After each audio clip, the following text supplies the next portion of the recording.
반갑습니다. 네, 진짜 반갑습니다.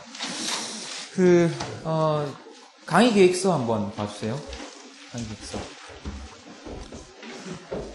10위의 일정인데요. 지금 이제 어떻게 돼 있냐면, 모의고사 있는 날이 월목이에요. 월목. 그 다음에 이제 나머지 날은 모의고사 없는데, 일단 시험 없는 날 강의 시간이 6시 20분부터로 하겠습니다. 어차피 시간 부족합니다.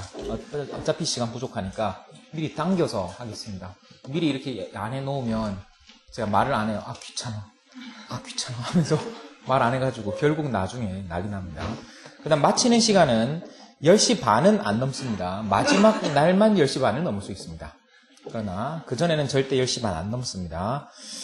그 전에 이제 제가 끝날 거고요. 그 다음에 17일 날, 다음 주인데요. 17일. 그 다음에 18일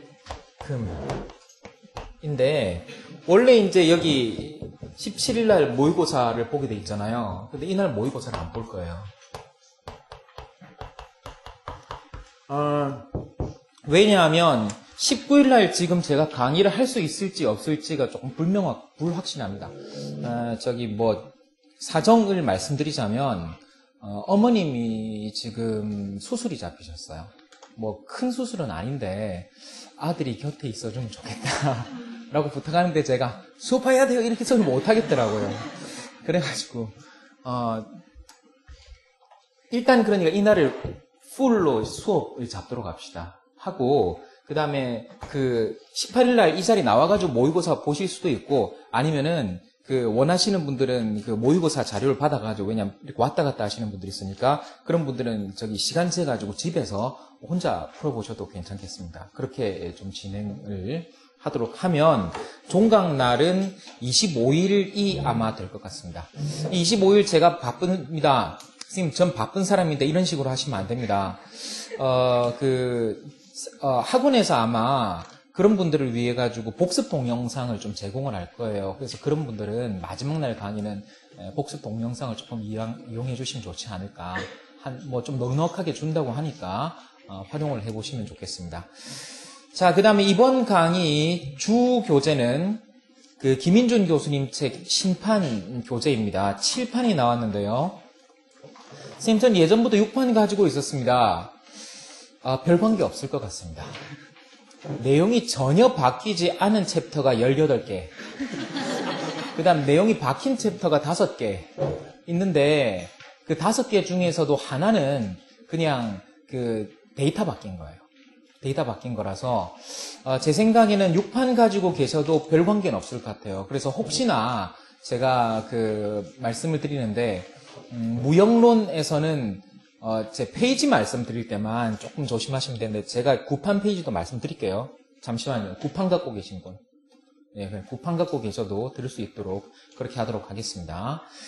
자, 그 다음에, 제가 이제 국제경제학 예비순환 할 때도 있고 안 할 때도 있는데요. 올해는 했습니다. 올해는 했고, 그 아래쪽에 나와 있는 김신행, 김태기 교수님 책 가지고 예비순환을 했습니다. 근데 이제 책의 장단점이 있어요. 김인준, 이영섭 교수님 책을 제가 한마디로 평가한다면 어렵고 불친절한 책입니다. 네.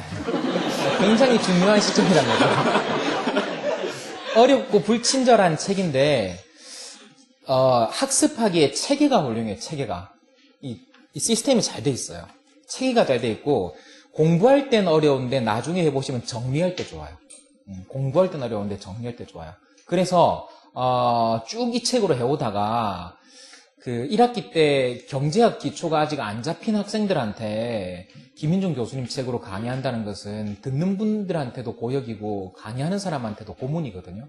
그래서 이제 어차피 제가 보기에는 우리나라 국제경제학 시험을 준비하는 것은 김인준 교수님 책하고 김신행 교수님 책 2권을 공부하면 되는 것이기 때문에 예비순환 때는 김신행 교수님 책을 하고, 그 다음에 이제 1순환 이후로부터는 김인준 교수님 책 중심으로 이렇게 진행하자. 이렇게 작전을 짰어요. 그렇게 한 거니까, 책 2권을 여러분들이 단권화시킨다라고 생각하시면 됩니다. 그리고 이 두 권 책이 연습 문제가 참 좋아요. 연습 문제. 그래서 이제 대체로 여러분들이 앞으로 공부는 어떻게 하시면 되냐면요. 이 두 권의 교과서 텍스트를 잘 정리하시고 나서 그 다음에 이제 여러분들이 문제를 보셔야 되잖아요. 문제는 기출, 제가 말씀드린 2권의 교과서 연습 문제, 그 다음에 맨 아래쪽에 나오는 뭐 이상한 책 한 권 있네요. 국제경제학 모의고사 집이라는 책이 있는데 모의고사 집. 이렇게 하면 넘치면 넘치지 부족하지 않습니다. 그래서 이제 여러분들이 두 권의 기본 텍스트 이해하시고 그 다음에 여기까지 문제 내용 정리한다 라고 하면은 거의 안 벗어나요. 거의 4년에 한 문제 정도 벗어나요. 4년에 한 문제 정도. 근데 4년에 한 문제 정도가 벗어난다는 건요, 굉장히 안전하다는 거예요. 그 어느 과목도 여러분들이 공부 안 한 데서, 공부 한 데서만 나오진 않거든요. 그러니까 불이타 비중은 상대적으로 굉장히 낮습니다. 이 정도만 여러분들이 정리를 해 주시면 됩니다. 수업 때는 이제 김인중 교수님 책만 가져오면 되고요. 선생님, 저는 미리 모의고사 집을 사려고 합니다. 사지 마세요. 12월 개정 예정입니다. 그러니까, 네. 굳이 미리 좀 보고 싶다라고 하시면, 헌책방에 많이 나와 있어요. 헌책방에 많이 나와 있으면 싸게 사가지고, 보다가, 어떻게 친구한테 넘기거나, 그런 방법을 쓰시거나 하시면 괜찮은데, 지금 새 책을 사지는 마십시오. 지금 새 책을 사지는 마시고요. 그 다음에 모의고사는 총 4회 말씀드립니다. 요거 일정은 제가 나중에 다시 한번 언급을 드릴 건데요. 모의고사 4회를 하면서 제가 작년 모의고사 문제도 같이 드릴 거예요. 그럼 이제 여러분들은 어떻게 하시면 되냐면, 3회차에 예를 들어가지고 여기서 모의고사를 보잖아요. 그럼 작년 모의고사 드린 걸 가지고 그냥 읽어보셔도 되고, 아니면 집에서 시간을 좀 내가지고 다음날 모의고사를 한번 더 보는 식으로 그렇게 하셔도 괜찮겠습니다. 그럼 모여서 만약에 하고 싶은 사람들이 있으면 스터디식으로 하셔도 괜찮을 것 같아요. 그 다음에 1순환에 우리가 두 가지를 생각해 볼 수 있어요. 첫 번째는 뭔가 하면, 이제 원래 어차피 1순환에 모든 이론을 다 하지는 못하거든요. 그렇기 때문에 이론을 좀 많이 보는 그런 방법이 있고, 그 다음에 기출문제를 좀 많이 보는 이런 방법이 있어요. 근데 이제 최근에 보면 이론이 조금 어렵게 나오는 편이기 때문에 일단은 이론을 좀 많이 커버하는 쪽으로 하고, 그 다음에 기출문제 중에 핵심적인 문제들은 제가 발췌해가지고 자료 마지막에 이렇게 드려서 풀이하도록 그렇게 좀 진행을 하도록 하겠습니다. 자, 이렇게 일단은 진행하기로 하고요. 자, 그러면 이제 오늘 나눠드린 프린트 한번 보세요. 프린트하고 이제 교과서 왔다 갔다 하면서 설명드릴 겁니다. 국제경제학이란 이제 경제학의 분석의 범위를 개방경제로 확장시키는 것입니다. 그래서 아마 경제학만 공부하셨어도 국제경제학 느낌은 조금 보셨을 거예요. 그러면 우리가 이제 기본적으로 폐쇄경제를 분석할 때하고 개방경제를 분석할 때 가장 큰 차이가 뭐냐라고 되어 있는데, 프린트 1페이지 봅니다. 지금까지 이제 폐쇄경제에서의 균형 조건은 뭔가 하면요, 국내에서의 공급량하고 국내에서의 수요량이 같아야 균형이었어요. 오케이? 예. 그런데 개방경제가 되면요, 국내 공급량하고 국내 수요량이 같을 필요가 없어요. 오케이? 예를 들어가지고 우리나라 커피 생각해보세요. 우리나라 커피 생산해요? 조금 해요, 조금. 남해하고 제주도에서 조금 해요. 조금 해요. 근데 엄청나게 커피 드시잖아요. 그래도 커피 가격이 안 떨어지고 균형 상태 유지한다고요. 오케이? 그래서 개방 경제에서는 균형 조건이 국내 공급과 국내 수요가 일치하는 게 아니고, 각 국가별로 일치하는 게 아니고, 세계 전체적으로 공급량과 세계 전체적으로 수요량만 일치하면 됩니다. 그 다음에 또 다른 입장에서는 이제 어떻게 볼 수 있냐면, 그 표 아래쪽을 보시면요, 우리가 이제 국제경제에서 여러 가지 분석 도구를 쓰거든요. 국제경제가 어려운 이유 중에 하나가 폐쇄경제 때 쓰던 것보다 분석 도구가 어려워요.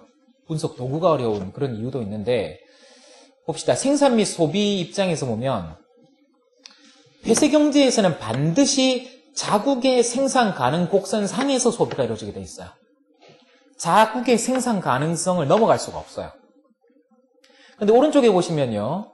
그 개방경제에서는 반드시 자국 생산 가능 곡선 상에서 소비가 이루어질 필요가 없습니다.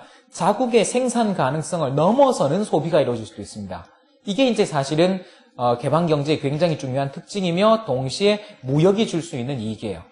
우리나라는 커피가 안 나지만 커피 엄청 마실 수 있잖아요. 그런 것들, 이 이제 폐쇄경제하고 개방경제의 기본적인 차이입니다. 이런 특징들은 모형이 바뀌고 평면이 바뀌고 수식이 바뀌어도 계속 성립합니다. 계속 성립합니다.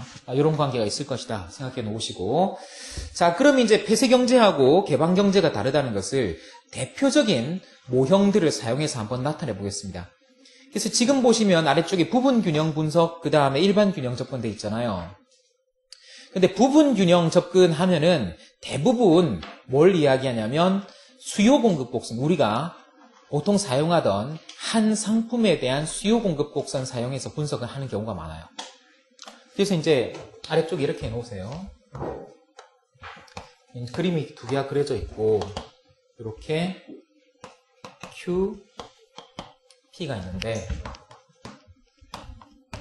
폐쇄경제에서는 자국의 수요하고 자국의 공급이 있으면 자국의 수요와 공급이 만나는 곳이 균형 가격이며 그 다음에 균형 수량입니다. 조심하실 점은요, 우리가 이제 그냥 경제학 할 때는 보통 이렇게 스타 붙이면 요거 균형이란 표시였잖아요. 근데 국제경제학 때는요, 스타를 붙이면 균형이라는 뜻으로 쓸 때도 있고요, 왜곡이라는 뜻으로 쓸 때도 있어요. 그래서 이제 기호표 보실 때 조금 이제 조심하시면 좋겠습니다.